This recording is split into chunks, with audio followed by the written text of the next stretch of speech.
Señor presidente y señores delegados, hemos sido testigos de otro ataque contra el pueblo libre, digno y soberano de Nicaragua, que quedará registrado en la historia como una de las peores agresiones en contra de la democracia, los principios del derecho internacional, la Carta de las Naciones Unidas y la misma Carta Fundacional de esta organización.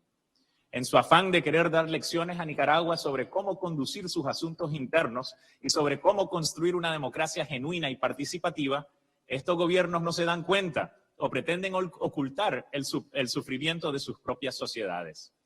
Hemos expresado nuestra opinión sobre las violaciones a derechos humanos en Canadá y sus obvios efectos sobre la democracia, mientras permanezcan impunes los crímenes de lesa humanidad en contra de los pueblos originarios. No habrá democracia en ese país. Es notorio el ánimo con que algunos gobiernos representados en este foro corren a aprobar las resoluciones condenatorias contra Nicaragua, ocultando las realidades en sus propios países. ¿A quién se le ocurre que Colombia disfruta de una democracia real, cuando miles de líderes indígenas y sociales han sido sistemáticamente perseguidos y asesinados, todos ellos pudiendo haber sido alcaldes, gobernadores, diputados o presidentes? Esto sin siquiera referirnos al rol del narcotráfico y crimen organizado en ese país, o el hecho de que mercenarios colombianos son reclutados para cometer actos de terrorismo imperdonables, como el asesinato del presidente Jovenel Moïse el 7 de julio de ese mismo año. ¿A quién se le ocurre afirmar que Brasil es una verdadera democracia, cuando el racismo y la discriminación estructural en ese país mantiene a su población afrodescendiente excluida de casi todos los procesos de toma de decisiones y en permanente pauperización?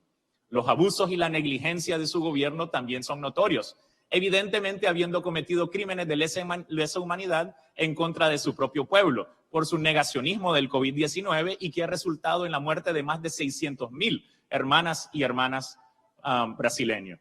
Lo dijimos ayer y lo repetiremos hoy nuevamente. La corrupción desgasta la administración pública y socava el buen funcionamiento de la democracia. Contamina además la independencia del Poder Judicial.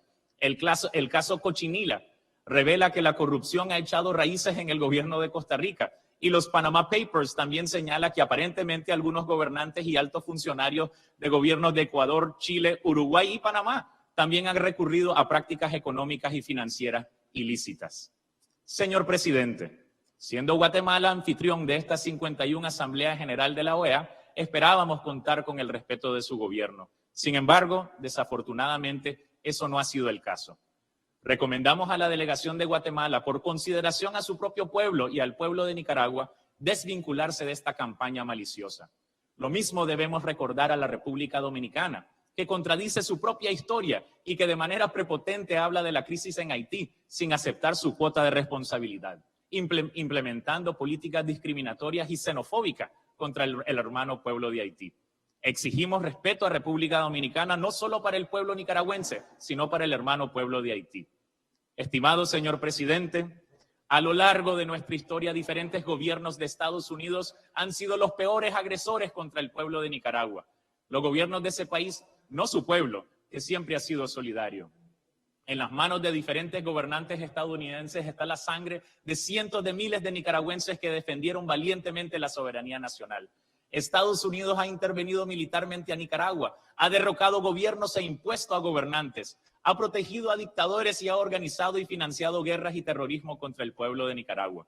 Las pruebas más recientes de ello han sido el fallo de la Corte Internacional de la Haya en 1986, el fallido golpe de Estado del 2018, la práctica perversa de imponer medidas unilaterales, ilegales, crueles y criminales que vulneran nuestro derecho al desarrollo.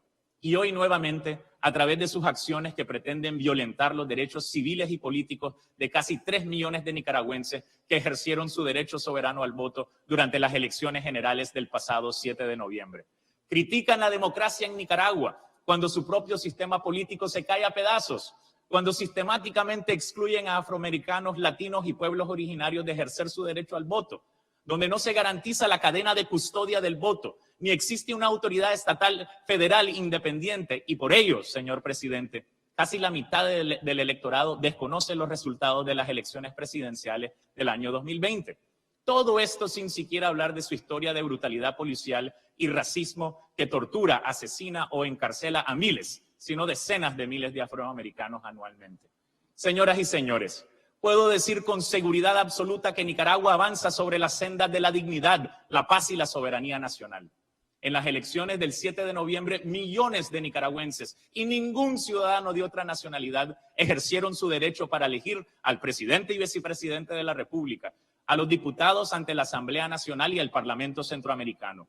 Con gran orgullo, resaltamos que el 50% de todos los electos fueron mujeres, credenciales suficientes para demostrar que en Nicaragua se construye una democracia genuina y duradera. Muchas gracias, señor presidente.